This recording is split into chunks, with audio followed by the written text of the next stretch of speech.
Right, ఇక digital exclusive లో మనం చూస్తున్నాం. విజయనగరంలో సాఫ్ట్వేర్ ఉద్యోగి డెత్ మిస్టరీ వీడింది. ఎట్టకేలకు అది ఆత్మహత్యగా నిర్ధారించారు పోలీసులు.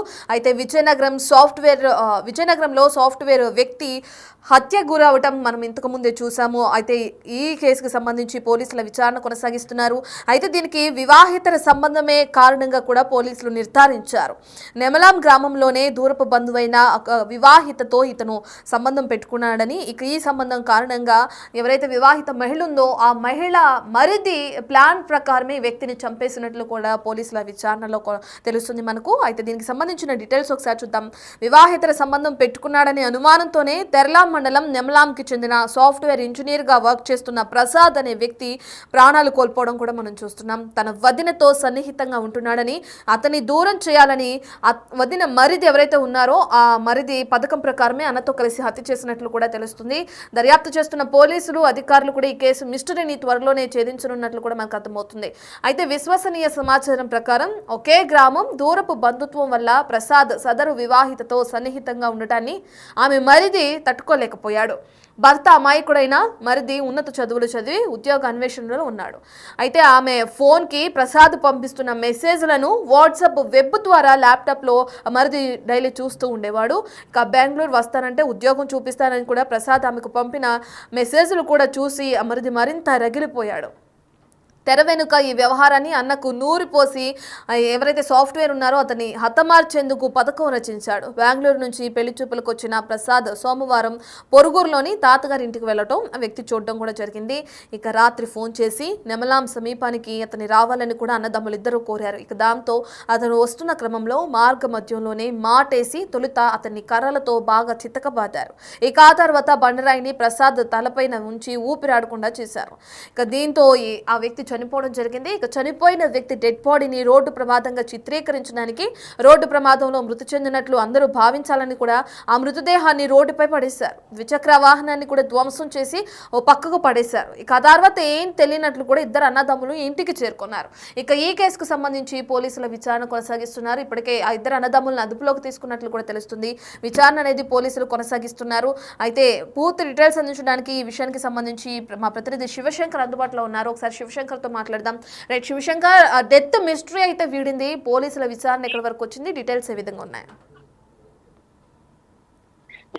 మనకి ప్రసాద్ హత్య కేసు మనం చూసుకున్నట్లయితే ఇప్పుడు అనుమానంలోకి ఏదైతే మనం గతంలో చెప్పుకున్నట్లు ఏదైతే తనపై కొన్ని అభియోగాలు ఉన్నాయి, ఏదైతే తనకి అక్రమ సంబంధం ఏదైతే అంటే ఒక అమ్మాయితో అక్రమ సంబంధం పెట్టుకోవడం ఈ హత్యకి కారణాలు అయితే ప్రధానంగా ప్రస్తుతం మనకు తెలుస్తున్నటువంటి అంశం. ఎందుకంటే తన సాఫ్ట్వేర్ ఉద్యోగ పనిచేయడం పనిచేసిన తర్వాత పెళ్లి సంబంధాల కోసం అని చెప్పేసి తన సొంత గ్రామానికి రావడం, అంటే తన సొంత గ్రామంలోనే గతం నుంచి ఆయనకి ఒక వివాహిత అక్రమ సంబంధం ఉన్నటువంటి వార్తలు అనేక వార్తలు సాగిస్తుంది, అనేక అనుమానాలు సాగిస్తుంది. పోలీసులు కూడా అదే కోణంలో విచారణ చేస్తుంది.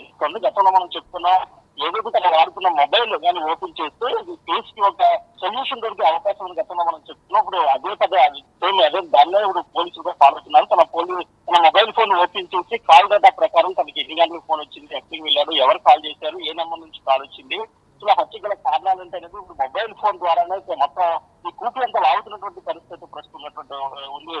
మరోపక్క మనం చూసినట్లయితే తనకి చయానా వదిన వరుస అయినటువంటి వ్యక్తి, అంటే తన ఇంటి ఇనీషియల్ కావచ్చు, వాళ్ళు ఎవరితో దాకా సంబంధం పెట్టినట్టు అనుమానిస్తున్నారో వాళ్ళ యొక్క ఇనీషియల్ ఒకరు తనకి వరుసగా మొదలవుతుంది.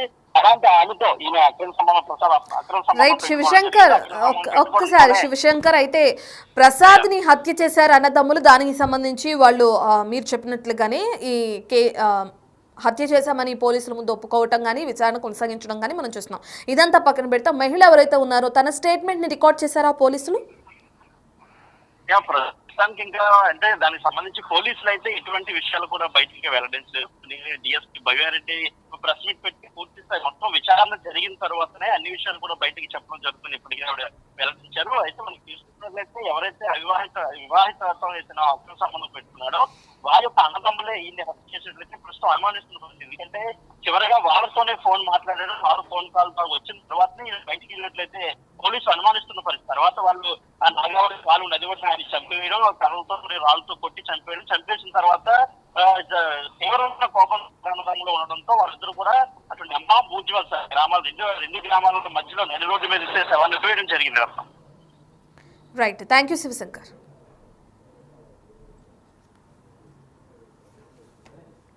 రైట్, ఇక మనం చూస్తున్నాం బెంగళూరులో సాఫ్ట్వేర్ ఉద్యోగిగా పనిచేస్తున్న ప్రసాద్ హత్య మిస్టరీ వీడినట్లు కూడా మనకు అర్థమవుతుంది.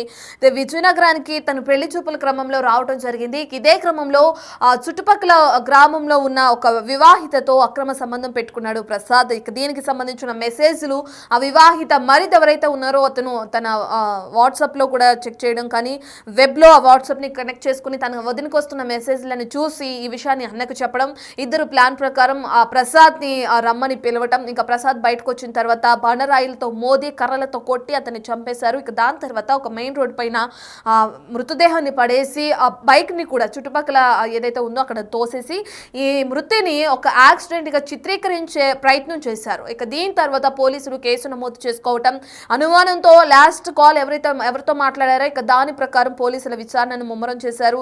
ఇక ఈ క్రమంలో ఈ అన్నదమ్ములు ఇద్దరిని కూడా పోలీసులు విచారించడం, కానీ వాళ్ళపైన అనుమానం వ్యక్తం చేయడం కూడా జరిగింది. ఇక ఈ క్రమంలో విచారణ జరుగుతున్న క్రమంలోనే అన్నదమ్ములు ఇద్దరు హత్య చేసినట్లు కూడా ఒప్పుకున్నట్టు పోలీసుల విచారణలో తెలుస్తుంది.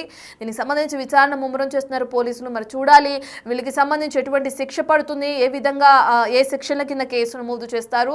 నిజంగా తన వదినతో సంబంధం పెట్టుకున్నాడని ఈ విధంగా హతమార్చడానికి ప్లాన్ చేశారా, లేదంటే పాత కక్షల నేపథ్యంలోనే ఇద్దరు అన్నదమ్ములు ప్లాన్ ప్రకారం ఈ వ్యక్తిని హత్య చేశారనే డీటెయిల్స్ అయితే మనకి ఇంకా తెలియాల్సి ఉంది.